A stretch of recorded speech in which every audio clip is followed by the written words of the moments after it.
Have you ever walked into the kitchen, looked at the mail piled up on the counter, and felt an immediate sense of dread? Not because the mail is hard to open, but because of what it represents. Maybe it's bills you're stressed out about or school forms you're behind on. I want to talk today about why we do this to ourselves, why we let these piles exist, and how they actually drain our battery before we even start the day. We're going to talk about the ants in the pants feeling, and why you should have a sanctuary area in your home, and how a simple 5-minute timer can help you find some oxygen again. Because at the end of the day, we aren't just cleaning counters, we're clearing the clouds so we can actually breathe. Hey everyone, welcome back to the podcast. I'm your host, Rhonda Lavoie, and I'm really glad you guys are here. Today I want to talk about something that's been on my mind, and honestly, it's probably sitting on your kitchen island right now too. We're talking about the stuff piles, the visual noise that just seems to follow us around the house. In my world of real estate, I'm in and out of houses all the time. I see the staged versions and I see the real versions too. But I've realized that a house doesn't actually feel like a home if you can't find a spot to just sit and breathe. You know what I mean? That feeling where you walk into a room and you just sigh. Instead of walking in and immediately feeling your shoulders hunch up to your ears because you're looking at everything that needs to be done. So I have to be honest with you. As I was preparing for this episode, I had a massive realization. I've always looked at those piles as just clutter. You know, things you get to when you have time. But as I started digging into the why for this show, I realized that for me, those piles weren't about being disorganized at all. I realized that my piles were actually me punishing myself for our financial situation. It was like if I left that bill or that tax form out on the counter, I was forcing myself to stay in the guilt of it. I was leaving the baggage in plain sight because opening it felt like facing reality I wasn't proud of yet. I was subconsciously saying, you don't deserve to clear space until you suffer through this. So today is about the reset. We aren't trying to be Pinterest perfect. We're just looking for a way to quiet the noise. We'll talk about the ants in your pants feeling and find a way to clear the sky so we can breathe a little easier. To get started, let's talk about that physical feeling. I've said it a couple times now. You know the one. The ants in your pants. It's that moment where you're finally finished the day, the kids are settled, or you're just closing the laptop, and you go to sit on the couch. You're supposed to be relaxing. You've earned it, right? But you can't. You're twitchy. You're adjusting the cushions. You're looking around the room and you feel this internal itch to just get up and go somewhere, anywhere. I've realized that's actually a flight response.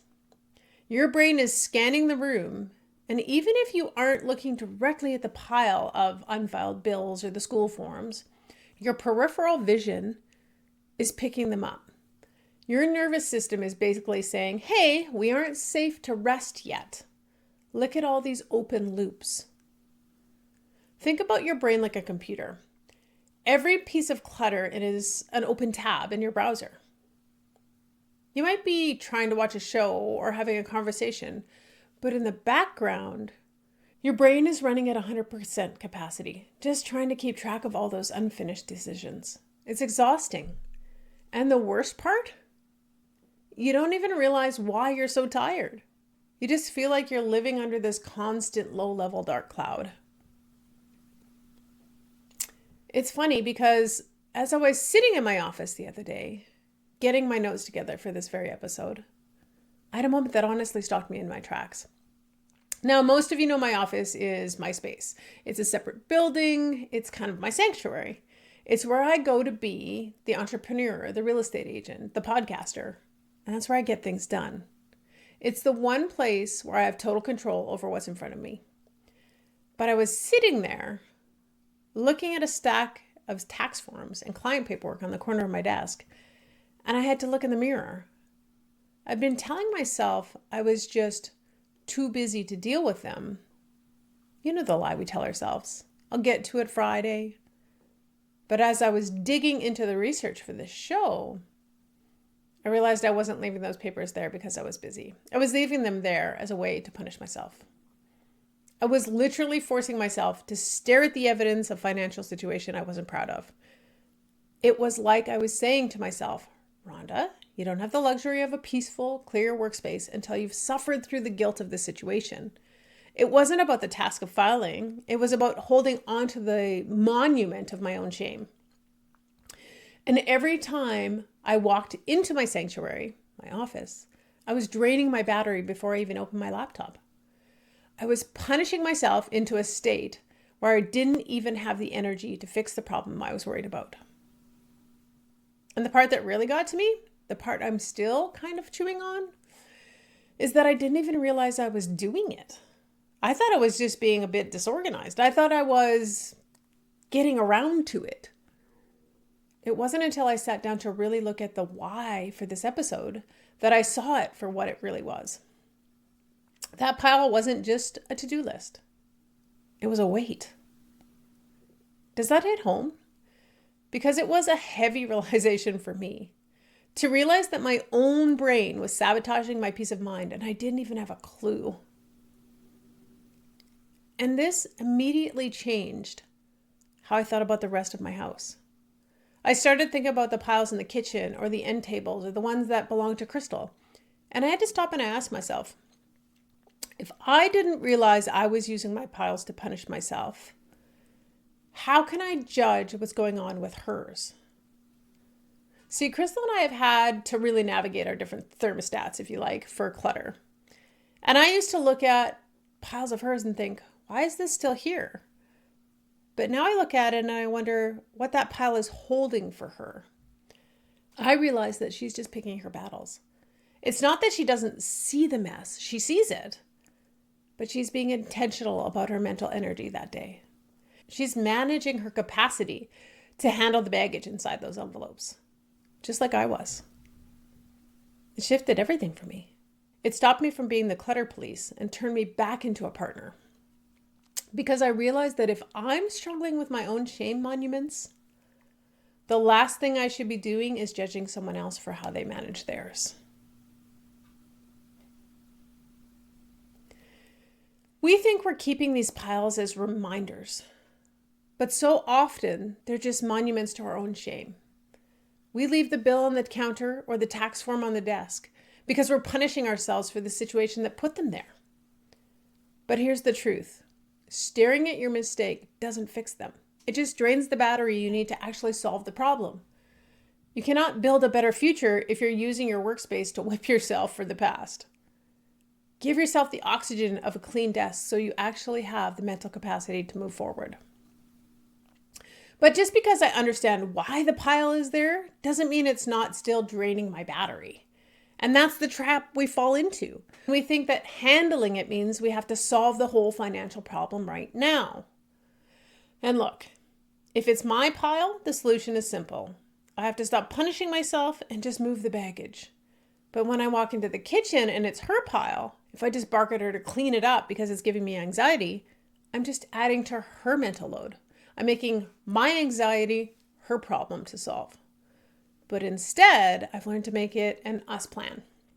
I'll say something like, Crystal, I know we're both navigating a lot today, but can we come up with an us plan to deal with this pile? Honestly, it's giving me a bit of anxiety and I just need to get it out of the line of sight. When you make it about anxiety and the shame instead of the mess, you aren't judging them. You're just asking for help so you both can breathe. And here's why that anxiety is so real. It's not just in your head, it's in your biology. There's this concept called visual competition. Researchers have found that our brains constantly scan our environment. When you're sitting at your desk or standing in your kitchen, your brain isn't just looking at the one thing you're trying to do, it sees everything. And if there's a pile of unfiled paperwork or a stack of mail in your peripheral vision, your brain is physically competing for attention. It's like trying to have a conversation while someone is standing next to you, constantly tapping on your shoulder. You can still do it, but you're using double the energy. That's the battery drain. You're exhausted by 7 p.m., not because of what you did, but because of what your brain was fighting all day. And it's more than just seeing the mess. It's the decision fatigue. Every single object in your house is a tiny question. Your brain asks, is this important? Does it go upstairs? By 6 p.m., you've answered 10,000 tiny questions and you've used up all your decision fuel. That's why you don't feel like cleaning, you feel like crying. When we clear a surface, we are removing those questions so the brain can finally stop working. So if we aren't aiming for magazine perfect house, what does a reset actually look like in real life? It's about lowering the barrier until it's so small you can't say no to it. Like we talked about last episode, we use the 5-minute timer because when we're already feeling like your internal battery is at 5%, the idea of cleaning feels like a mountain you don't have the gear to climb. A reset isn't a deep clean. It's just closing enough visual tabs so your brain can stop idling its engine. You pick up 1 square foot of the kitchen island or 1 corner of the desk. And if you've got a massive pile that's been there for 3 weeks, you don't have to deal with the whole thing. That's the mistake we make. We think that it's all or nothing. But if that pile is giving you anxiety, even just take the top 3 items off and deal with them. This is a win.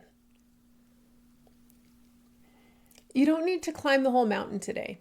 You just need a clear spot to stand. If you're looking at a surface that's covered in baggage, set a timer for 5 minutes. Your goal isn't to organize the junk drawer. It's just to find a square foot of granite on the counter. Find a corner of the desk where your eyes can rest. We aren't aiming for clean, we're aiming for functional. We're just trying to close enough tabs in our brain so we can finally sit down without feeling like the walls are closing in. And when it comes to the people we live with, we have to be so careful. Just because you found the energy to face your shame monuments doesn't mean they are in the same place. One of the hardest things to learn when you're sharing a space is that your partner's pile isn't your burden to carry. Their stressors aren't yours. And here's the thing. They usually don't even expect you to take the weight on. We do it to ourselves. You can offer to help. You can move the baggage to give yourself some oxygen. But you don't have to take on the weight of what that pile means to them. You're responsible for your own peace. You can support them, but you don't have to drown in their clouds just to prove you love them. If their pile is draining your battery, move it for your own sake, but leave the emotional weight of it with them. It's theirs. When you do this, when you take those 5 minutes and just clear that one spot, it's like watching the sky finally start to clear. The crazy thing is, I didn't even realize I was living under a dark cloud until I started digging into this for the show. I didn't even realize why I was holding on to my own piles in my office that day, that I was subconsciously using them to punish myself. I just thought I was tired. But for so many of us, we've been under that cloud for so long, we don't even see it anymore. But when that cloud finally lifts, and you can look across the room and actually see a clear surface, your whole body reacts. Your shoulders drop. You can breathe deeper. You can actually sit on the couch and stay there. I want that for you this week. So here's my challenge. Don't look at the whole house. Just find one surface. Set that timer for 5 minutes and give yourself that one clear spot. And remember, be honest about your anxiety. Offer a hand to your partner, but keep your boundaries firm. You deserve a home that feels like a sanctuary. And once you get that 5-minute win, I want to see it. Send me that photo of that clear counter. Let's celebrate that bit of blue sky together. Before I go, I just want to say a huge thank you for spending this time with me. I know how busy your life is, and the fact that you choose to spend your time here means the world to me. I truly appreciate you being part of this community. If you found some value in today's conversation, or if you know someone who is currently struggling with their own shame monuments, please share this episode with them. And if you have a second to leave a 5-star rating and a review, it helps so much in getting this conversation to the women who need it most. And remember, you deserve to breathe in your own home. So find that surface, set that timer, and let's keep it real and get it done. I'll see you next week.